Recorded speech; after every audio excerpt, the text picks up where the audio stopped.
Hello বন্ধুরা, সবাই কেমন আছো? আমরা খুব ভালো আছি, তোমরাও ভালো থেকো। সবার সাথে কথাবার্তা তো হয়। আমি আজকে একটা ঘটনা বলতে চাই। আমার হাজব্যান্ড রোজ বলে, বাজারে গিয়ে দেখো, বাজারে যেন আগুন জ্বলছে, শাক সবজি অবস্থা দাম। রোজ ও বাজারে যায়, বাজারে গিয়ে সবজি কেনে, সবজি টবজি কেনে, আর ওখানে ধোঁয়া জমতে থাকে। ধোঁয়া জমতে জমতে বাড়িতে এসে আগুন জ্বলে। বাড়িতে এসে ঝগড়া হবেই হবে।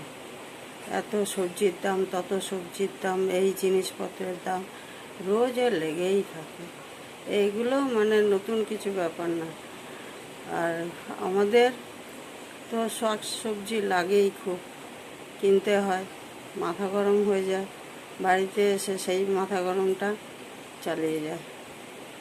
আর কি বলবো, এই বাজারের এই পরিস্থিতি, সব গরিব বড়লোক সবার খুব কষ্ট হচ্ছে সংসার চালাতে। সংসার চালানো যে কি কষ্টকর, এখন মানে অবস্থা খারাপ। এত জিনিসপত্রের দাম হয়েছে, গরিব মানুষদের তো আরও অবস্থা খারাপ। ঠিক আছে বন্ধুরা, রাখছি। আপনারা সবাই ভালো থাকুন। পারলে লাইক কমেন্ট করবেন। আমার ভিউ বাড়ছে না, এটাই আমার চিন্তা।